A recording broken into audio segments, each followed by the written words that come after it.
يقول لك الواحد ما ابغى احدد اهدافي عشان ما ابغى افشل في تحقيقها والفشل مؤلم. بكيفك، لكن بتفشل على طول وقتها من دون ما تعرف. ما بتعرف انك فاشل بجد الا لما تفشل فشل ذريع ينهيك، وهذه بسهوله ممكن تجي عمرك 35 40.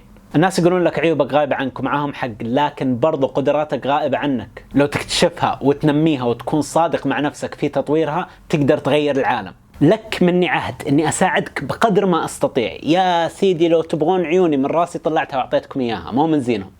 السلام عليكم ورحمة الله. اسمي عمر الغامدي، وهذا الفيديو بغير حياتك في حال انك سمعته بأذن صاغية. حطه عندك بالمفضلة، اسمع مرتين ثلاثة، وخذ لك نوت بالحاجات المفروض تطبقها. اشتهر لي فيديو مؤخرا عن خروجي من شركة عملت بها من دون شهادة دراسة عليا، وشرحت في الفيديو نفسه ان التعليم الذاتي اللي هو جزء من التطوير الذاتي، برنامج مسويه لنفسي، كان له الفضل الأكبر في نجاحي. في نسبة عالية من 3.7 مليون مشاهد سألوني وش هو التعليم الذاتي وكيف طريقته، فوعدتهم اشرحه. تمنيت ان الشهرة وطلب النصيحة ما تجيني الا بعد سن ال40. كيف بقول لك لا تصير مثير للشفقة وانا لا ازال في بعض الامور مثير للشفقة؟ لكن اراهنك لو انت صار مني في السن وطبقت هذه النصائح بنسبة 60% بتحطني في جيبك اللي فوق لما تصير بعمري. ولو انت بعمري او اكبر مني، اذا كلامي ما نفعك ما بضرك. لكن قبل لا اتكلم عن التعليم الذاتي بشرح لك ليش لازم تبدأ فيه اليوم قبل بكرة. جرت عندنا العادة للأسف انه قبل ما نسوي اي شيء نقول وش بستفيد، ولو ما تحصل فائدة في ال5 دقائق اللي بعد ما تنفذ فيها الشيء تقول ما تسوى. ما هو بقصر النظر بقدر ما هو كل شيء في حياتنا الحين يجيك فورا وبدون جهد يذكر. انا اعلمك وش تستفيد. الحياة هذه بتفضحك، بتسويك وبتعجنك. فيه مواقف بغض النظر كم معك فلوس، ايش نسبك وسلطتك، بتدعس عليك بقوة هائلة، ولو ما كنت مستعد لها قدر الامكان راح تصير مريض نفسي او فاشل او الاثنين معا. نادر جدا تحصل انسان ما هو على بعد شخص واحد من كارثه قالب حياته فوق تحت. ابوه جاه زهايمر او دمنشا، اخوه طاح في ديون ما لها اول ولا اخر، بنته عندها سرطان او مرض مزمن، اعز اخوياه ما عنده وظيفه وطاح في مخدرات. هذا اذا ما حوطت جماعه وحاولوا يغسلون مخه بايديولوجيا وحرضوه على كره واضطهاد جماعه من الناس وهو يحسب انه يحسن الصنع. اطلعت خلال دراستي على الكثير من المآسي والظلم اللي مارسه ناس على ناس بمر العصور. والله ما تقدر تتصور مستوى الحقد، تقول هذول بشر ولا شياطين. وبتكتشف سريعا ان بقليل من الجهل اي واحد منا ممكن يجيه مس ايديولوجي. يجيك المؤدلج بكلام حلو يدعي المساواة للجميع في الرواتب أو بيدلك على طريق سريع للجنة، وآخرتها عشرات الملايين يموتون جوع أو تحصل نفسك في جماعة إرهابية عشانك ما عرفت تفكر زين ولا عرفت دينك صح. طيب وش تسوي في وجه كل هذه المعاناة والتحديات؟ ثقف نفسك، تعلم كيف تفكر وتتصرف، تحمل مسؤولية أفعالك، حاول تخفف المعاناة. ابدأ بنفسك يا أخي، وش نفعك أنت بالضبط؟ اشتغل على حالك عشان لما تحل المصيبة على عائلتك لو أنت تعرف كيف تتصرف بدل ما أنك تتراجف في سريرك. وخليه ينشد فيك الظهر عشان الناس تقدر تعتمد عليك. لا تمشي بغطاء الضحية، أنت ضحية أصلا. والله أن عندك أسباب كثيرة للاكتئاب. كل الناس اللي تعرفهم وتحبهم بيموتون وانت بعد. ومو بس موت، في كثير من المعاناة والمآسي اللي بتجيكم في الطريق واغلبها معاناة ما لها لازمة كان بالامكان تجنبها. عدل وضعك، حتى لو من دون تعليم ذاتي تقدر انت تعدل وضعك لو كنت بالفعل تبغى. حتى في حالتك المزرية اللي الحين لو تسأل نفسك وقت ما بتنام الليلة وش الحاجات خرافية الغباء اللي قاعدة تمنع تطوري وتضيع وقتي، تطلع لك قائمة سوداء بسرعة خرافية تخليك تحس مخك سوبر كمبيوتر ما يفوت ولا شيء. تعديل الوضع وتطوير الذات يبغى له شغل ووقت وتضحية. لازم يكون عندك هدف نبيل وذو قيمة يدفعك للتصرف، ولا خلال أسبوع حماسك هذا بيروح وبتشوف إنها مشوار وما تسوى والكلام اللي قاعد تقوله لنفسك طول حياتك. الإشكال يقع إن الناس ما تحدد أهدافها لأنها خايفة من الفشل. الفشل هو الطريق للنجاح، الخوف من الفشل هو أكبر مسبب لانعدام النجاح. إذا ما سمحت لنفسك تخاطر وتفشل ما بتكتشف الطريق الصح. يقول لك الواحد ما أبغى أحدد أهدافي عشان ما أبغى أفشل في تحقيقها والفشل مؤلم. بكيفك، لكن بتفشل على طول وقتها من دون ما تعرف. ما بتعرف إنك فاشل بجد إلا لما تفشل فشل ذريع ينهيك، وهذه بسهولة ممكن تجي عمرك 35 40. مطفر ما اشتغل على نفسه، لا عنده مهارات ولا حرفة يترزق فيها، لا الناس مقدرينه ولا هو محترم نفسه، ما بنى عائلة أو أسوأ عنده عائلة يكرههم ويكرهونه، مخططات للمستقبل ما فيه، أصحاب ينشد فيهم الظهر ما فيه، نفع لنفسه أو لأي أحد ما فيه. شوف، ان دافع الثمن دافعه، إما بساعات اجتهاد الحين أو بالسنين تعيسة في المستقبل. لازم تعامل نفسك زي شخص أنت تحبه وتبغاه ينجح. اجلس مع نفسك واسألها وين بيكون موقعك في الحياة بعد 3 ل 5 سنوات؟ كيف بتصوب على شيء وانت ما تعرف وش هو أصلا؟ تقدر تحصل عليه لو أنت مستعد تدفع الثمن. نفترض أن تقول لك نفسك أبغى فلوس وسفر. طيب وش بعد؟ بس فلوس وسفر بنبسط. طب كيف تحصل على الفلوس؟ وظيفة كويسة. جميل. كيف تجيب وظيفة مرموقة؟ والله ادرس شوي وتجيب شهادة عليا. ماشي، تبدأ تدرس شوية، تفتح عيونك، تكتشف ان المادة هذه مرة ما تستهويك، ولو غصبت نفسك وتخرجت عليها وظيفتك بتكون مملة. فصار الهدف ابغى وظيفة مرموقة تستهويني وتعطيني مجال اطلع سفريات، وبعد ابغى واحدة اتشارك معاها حياتي وابني معاها عائلة، وامي بعد ودي اسعدها، فلازم ابعد عن المشاكل عشان تكون فخورة فيني. لاحظ ان كل ما مشيت باتجاه اهدافك تتغير الاهداف افضل، لانك تبدأ جاهل وعديم نفع، وشوي شوي ينبني شخص عظيم يحب الخير لنفسه ولأهله والمجتمع. فالجنة اللي بتكتبها لنفسك اللي هي فين حياتك بتكون بعد 3 ل 5 سنين لو انت طورت من ذاتك، لازم تسوي لها ابديت كل 6 أشهر. وفكرة حسنة انك تكتب لنفسك جهنم تحاول توخر عنها. ما له داعي تعصر مخك كثير عن ايش بيصير لك لو استمريت في العادات السيئة اللي تمارسها اليوم، لو ما سويت الحاجات الأساسية اللي تعرف انك اذا ما سويتها بتنضر.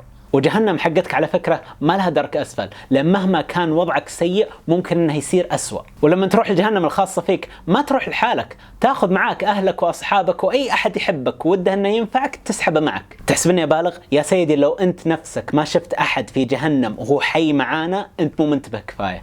اللي مانعهم عن الانتحار فقط أنهم مسلمين ويعرفون المنتحر له عقوبة أسوأ. الدمار ما يجي خطوة خطوة، الدمار سفح جبل، إذا بدأت تطيح صعب جدا عليك الخروج منها، لازم تنتبه. تاخذ لك مخدرات تعجبك في البداية لين ما تدمن، شوي فلوسك كلها طايرة، دوامك يدرون عنك ويفصلونك، فصار ما معك فلوس تستخدم فيها وتسوء حالتك، أخوياك الصاحين بيسحبون عليك لأنك صرت رفيق سوء، وأهلك بيكرهون حياتهم وهم قاعدين يحاولون يساعدونك، نفسيتك تضرب عشانك تحس بانعدام نفعك وفشلك الذريع، وداخلك داخل روحك تعرف أنك أنت السبب اللي وصلك لهذه المرحلة مع أنك بتلوم الجميع، وتستمر تسوء أكثر أكثر أكثر. الحفرة هذه ما لها قاع، لازم تنتبه. طيب كيف تبدأ؟ بعد ما تكتب لنفسك الجنة والنار الخاصة فيك، أبغاك تقسم طريقك للجنة من سنين لأشهر لأيام لساعات. ما يهمني أنت مسلم نصراني لا ديني ملحد، لازم تعرف أن الطريقة الدينية في تنظيم حياتك طريقة ناجحة جدا. المخ البشري يدفعه شيء للأمام اسمه الدوبامينرجيك سيستم، ما له داعي تتغير جذريا. مخك بيعطيك محفز باستمرار لو أنت تخلص المهام اللي بتأديك لهدف سامي ونبيل. شيء مهم قد قلته بعيدة، لابد تعامل نفسك كشخص تبغى تعرض عليه النجاح والحياة الهانئة، فلازم يكون بينك وبين نفسك مساومة، لأن كونك بتطلب من نفسك جهد هذا صعب. نفسك تبغى تجلس تقعد تطقطق على الجوال ولا تتفرج على أشياء في اليوتيوب ما تهمك ولا لها نفع، لا، وتحسسك بتفاهتك بعد ما تشوفها. فلما تطلب من نفسك شيء عاملها كشخص يشتغل عندك، تقول لها أبغاك تسوي لي الشغلة ألف وباء وجيم، تقول طيب وش بتعطيني مقابل إني أخلص لك الخدمات هذه؟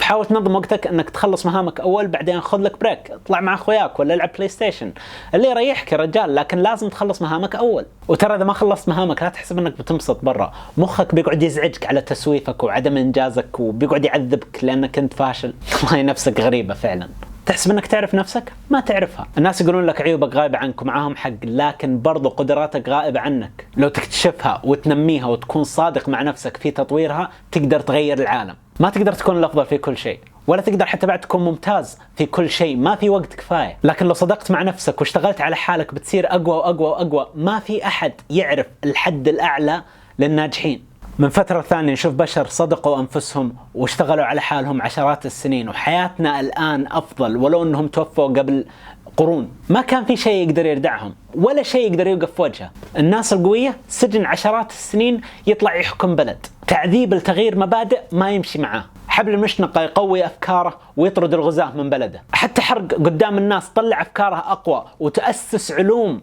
تدرس بعد وفاته اسمه يخلد في التاريخ على أنه خدم البشرية. لأن زي ما الدمار سفح جبل، النجاح برضه ما هو بخطوة خطوة، إقلاع، كل خطوة تسهل عليك اللي بعدها لو تعرف تلعبها صح. اقرأ عن سليمان الراجحي أو وارن بافيت، أحياء إلى يومك هذا، يشتغل كالناس ولا موزع جرائد، يجمع منها قرشين، يبدأ يبيع ويشتري ويستثمر، قروش لريالات لآلاف لملايين لمليارات. ومو بس بالتجارة، العظماء اللي غيروا التاريخ لو تبحث وتشوف في بدايات حياتهم كانوا يشتغلون شغلات تافهة ويمكن البعض يشوف أنها سخيفة. أعظم البشر على الإطلاق كان يرعى غنم. هل أنت أحسن من الرسول يا أخي؟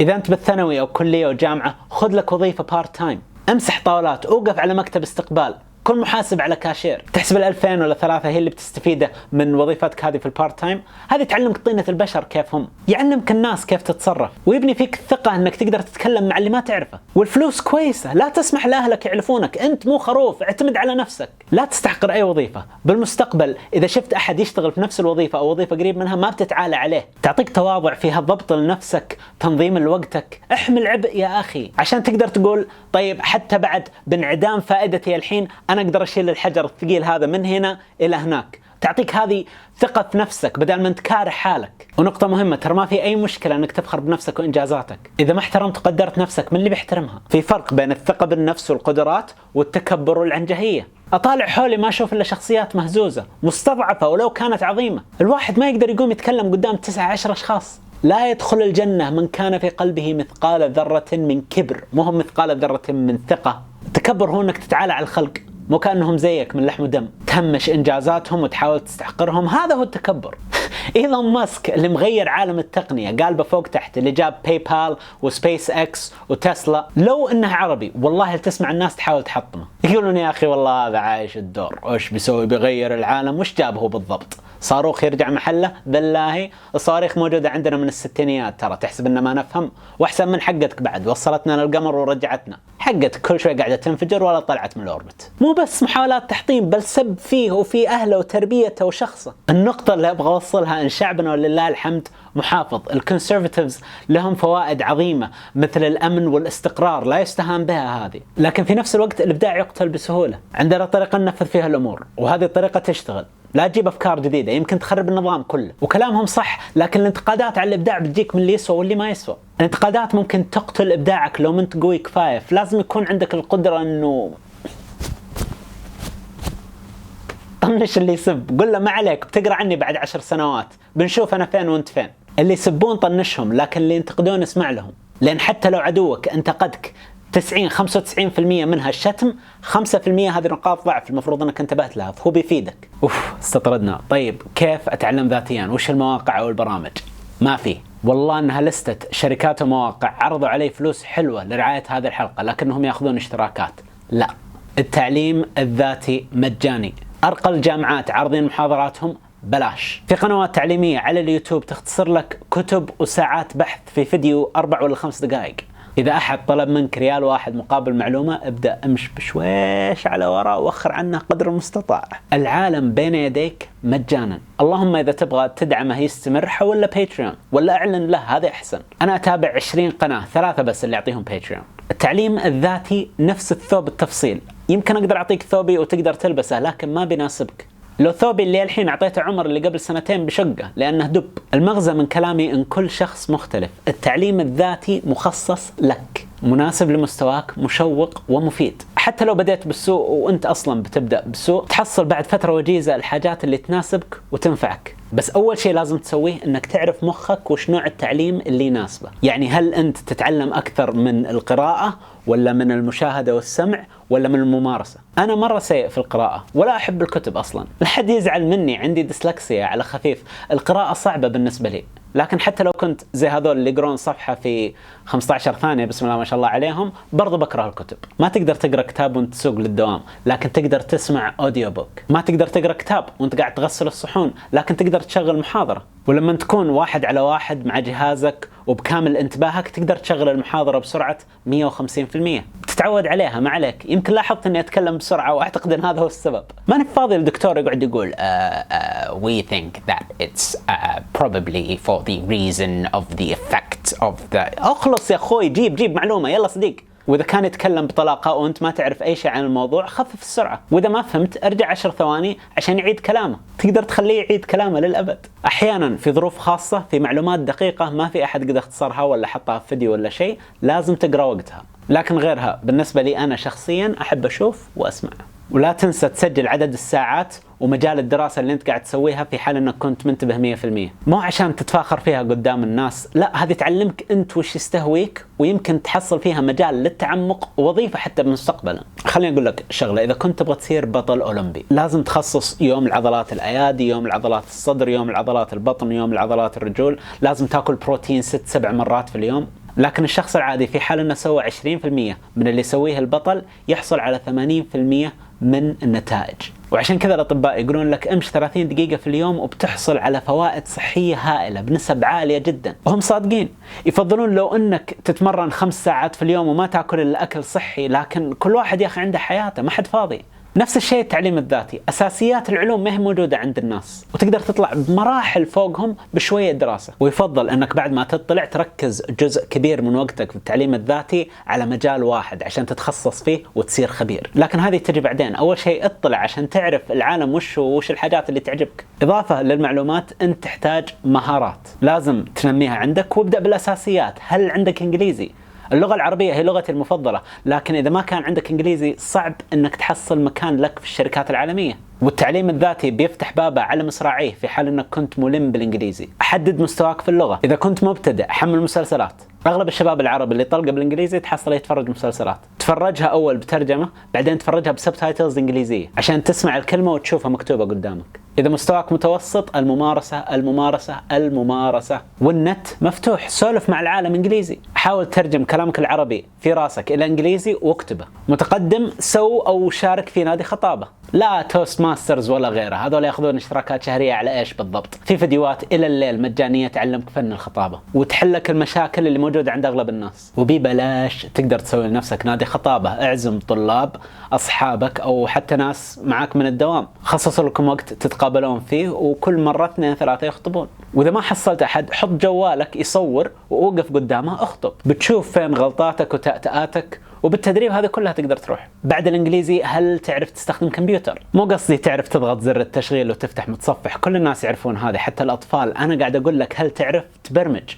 وإذا ما تعرف تبرمج هل تعرف تصمم مواقع؟ تعرف للفوتوشوب ولا برامج تعديل الفيديوهات؟ تعرف خفايا الإكسل والباوربوينت للبزنس؟ هل أنت قد اشتغلت مع نظام ساب؟ كل هذه قدرات تقدر بسهولة تتعلمها لو أنها تستهويك. قوة التعبير، يا إلهي يا قوة التعبير. قد قابلت في حياتي وشفت ناس كان لهم نجاح باهر. هذول الناس انت ما تبغى توقف في مناظرة قدامهم، بيطيرونك فوق ويشرحونك، يقطعونك قطع صغيرة تطيح البسة تقدر تاكلك. ومو هو بطريقة شريرة ولا رفع صوت ولا حتى بعد خداع، لا، إذا تناقشت قدامهم لازم نقاطك تكون واضحة ومرتبة، لأنك لو ما تنتبه وانت قدام شخص يعرف يفكر ويعبر بالمستوى هذا راح يطلعك غبي درجة أولى وبابتسامة على وجهه. القدرة على التعبير وإيصال المعلومة مستهان بها عندنا بشكل أسطوري، مع أنها من أهم المواصفات الموجودة في الكائن البشري الفعال، وتقدر تستخدمها في أغلب مجالات الحياة. طيب كيف تطورها وتحصل عليها؟ تعلم كيف تكتب، تعلم التفكير النقدي،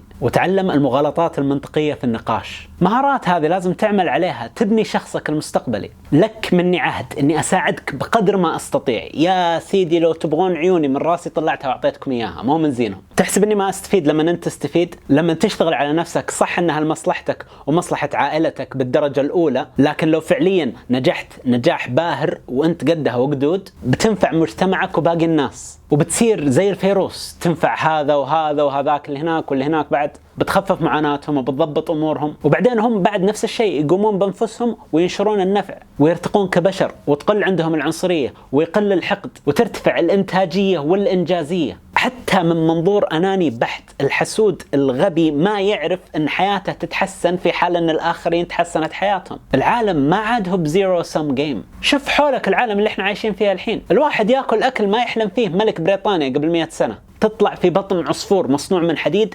يطيرك مسافات شاسعة، أجدادنا كانوا يأخذون أشهر عشان يمشونها. وصولك هناك في ساعات معجزة لشخص ما هو من هذا الزمن. تحط على وجهك قطعة قزاز وبلاستيك وسيليكون وتقدر تتكلم مع شخص ثاني في الجهة الثانية من الكوكب. كل هذه من ناس جدوا واجتهدوا وغيروا العالم اللي حولهم قطعة قطعة. وش فرقهم عنك بالضبط؟ شوف، لا تزعل مني، مستحيل تكون ذكي قبل ما تعرف بالضبط قديش أنت دلخ، قديش عقلك الواعي عبد للعوامل الخارجية ومجتمعك وعقلك الباطن وانحيازاتك الفارغة. لازم يكون عندك تواضع وصبر. لو تحط 30 دقيقة في اليوم بس أو أقل، يا سيدي لا تحط وقت حتى، بس المرة الجاية اللي أنت تلعب فيها بلاي ستيشن شغل محاضرة تيد توك وخلها في الخلفية. إذا مالك في الألعاب حمل لك كتابين أوديو بوك واسمعهم خلال يومك. عن أي موضوع علمي يستهويك. بتقول ليش مسهلها بزيادة؟ لأن البداية زي السيارة، يبغالك جهد هائل والنتائج بسيطة، لكن مع الوقت لو طلعت على الخط السريع بتقطع مسافات هائلة بجهد بسيط. وأنت همتك تستمر تطور في نفسك 15 سنوات،